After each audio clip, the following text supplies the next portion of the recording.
C'est Mode et Beauté avec Marie-Paul Adjé. Merci beaucoup à tous.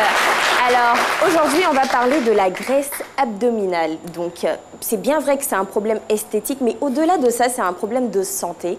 Donc, quand je parle de graisse abdominale, donc vous avez des bourrelets autour du ventre, ce qui n'est pas très joli. J'ai préparé un petit élément vidéo. On regarde et on revient. L'accumulation de graisse abdominale est un problème de santé qui affecte des millions de personnes. Elle s'aggrave avec le passage des années et est toujours plus difficile à combattre. Voici donc quelques astuces pour lutter contre la graisse abdominale. La cure de jus de citron à l'ail. Ces deux éléments disposent de propriétés désintoxicantes et digestives.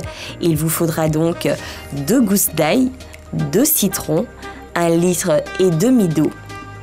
Épluchez les gousses d'ail et hachez-les. Coupez les 2 citrons en rondelles.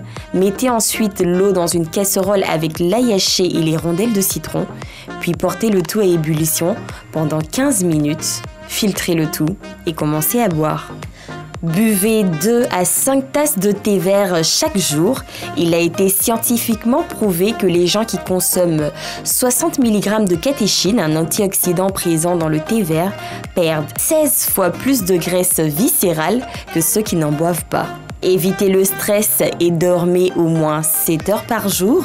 Domptez votre amour du sucre. Je sais, il est parfois difficile de résister aux sucreries, même quand on sait que c'est mauvais pour nous et pour notre ventre, mais il va falloir faire un effort. Buvez moins de bière et d'alcool.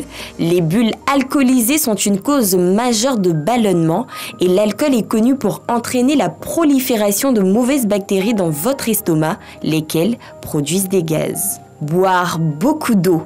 L'eau est essentielle dans le processus d'élimination des graisses, mais aussi d'élimination des déchets dans le système digestif. Surveillez votre alimentation. Évitez les aliments caloriques.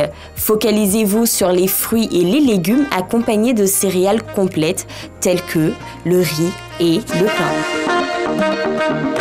L'avocat. Eh oui, l'avocat lutte contre l'accumulation des graisses. C'est aussi à consommer au moins 1 fois par jour. Suivez un entraînement sportif fractionné. Bien que difficile, on le sait, pour perdre ses kilos, le sport est primordial. Armez-vous donc de courage et allez au moins 2 fois par semaine à la salle de sport. Et voilà, tout est dit. Énumérer quelques petites astuces. Il y en a énormément, mais il faut retenir que l'alimentation et le sport, c'est vrai que c'est difficile de faire du sport. Croyez-moi, j'y arrive pas, mais il faut le faire. Donc voilà. Et surtout, moi, j'ai aimé la partie de bière, là même, surtout même. Parce qu'il y a des filles à Yopougon, tu vois, les vannes. Toi, tu banquais l'enceinte, c'est bière, là même, qui a beaucoup. C'est méchant. Franchement, il faut qu'on se... Non, je sais de quoi. Ah, c'est mon milieu, je connais. Quand on les parle, c'était le ventre sort, mais ça, c'est énervant, tout ça. Voilà, c'était tout pour aujourd'hui. On se retrouve vendredi pour l'autre mois de l'invité. Bye bye. Merci infiniment Marie-Paul Adjé.